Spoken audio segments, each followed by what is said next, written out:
After 40 days of intense conflict, American and Iranian delegations arrived in Islamabad, with a ceasefire and a comprehensive peace deal sitting right on the table.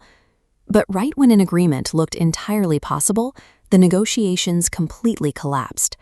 The derailment traces back to a highly controversial phone call placed during the talks. Israeli Prime Minister Benjamin Netanyahu dialed directly to the lead American negotiator, Vice President J.D. Vance. According to Washington's official readout, the failure had nothing to do with the call. They argue Iran refused to open shipping straits and openly violated American red lines on nuclear enrichment. Yet that single unverified phone call managed to instantly vaporize the fragile trust built over weeks of diplomacy. In a matter of hours, both nations found themselves dragged back to the brink of war. Tehran offers a vastly different account. Iranian officials claim that immediately after that call, the U.S. team pivoted the entire dialogue completely away from the agreed-upon framework and focused exclusively on Israel's strategic interests. The breakdown triggered unusually direct public mockery. Iran's vice president took to social media to diagnose the United States with what he termed structural humiliation. The core of Tehran's accusation is that the United States lacks independent diplomatic credibility. They mocked American leadership, suggesting they act as little more than a reporting branch for Netanyahu. This rhetoric quickly filled the vacuum left by the failed talks. With diplomatic channels severed, both sides immediately pivoted away from the negotiating table and began preparing for a kinetic military standoff. With the diplomatic channel severed, the administration shifted its focus. The failure to reach terms in Islamabad meant that Washington's next moves would be determined by its naval commanders rather than its diplomats. President Trump's answer to the collapsed negotiations is highly aggressive, a total naval blockade of the Strait of Hormuz. This map of the Strait of Hormuz shows the sheer volume of military hardware suddenly crowding the narrow channel. The deployment includes 15 warships, submarines, fighter jets, and the USS Abraham Lincoln. The strategic intent is straightforward: completely cut off Iran's economic lifeline by trapping its oil exports at the source. This effort at military deterrence met a challenge almost immediately. A Chinese tanker sailed directly into the strait, effectively testing the American willingness to fire.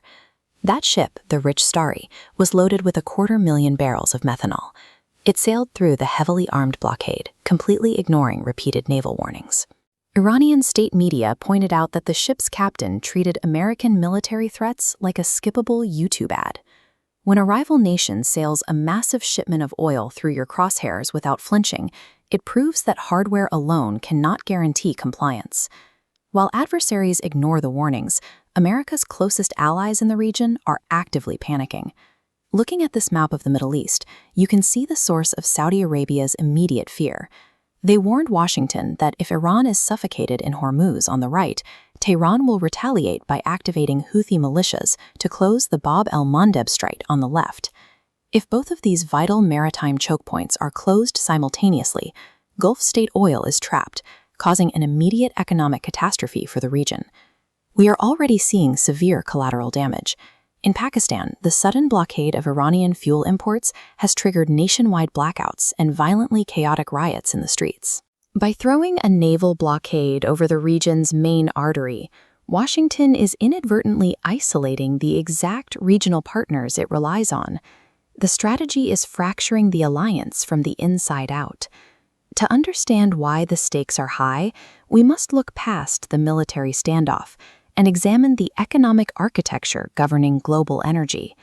Since the 1970s, the United States has maintained global supremacy through a specific financial agreement, ensuring that global oil is traded exclusively in U.S. dollars.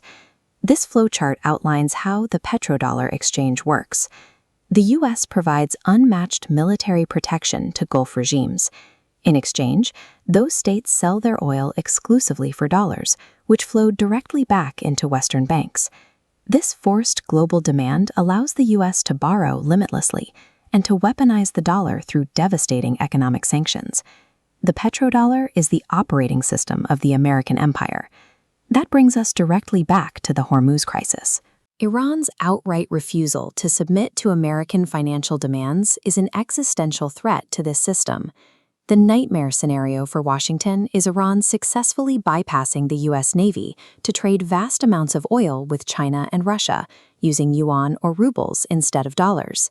If the world realizes the U.S. dollar is no longer strictly required to purchase energy, the foundational architecture of the U.S. economy will begin to crack. This explains why the United States is fighting so aggressively to keep Iran contained. The naval blockade in Hormuz is a defense mechanism intended to protect the dollar's status as the global reserve currency. Chinese ships are actively ignoring American crosshairs. Regional allies are begging for a retreat. The standoff in Hormuz suggests that the era of unchallenged American hegemony is coming under its most direct pressure yet.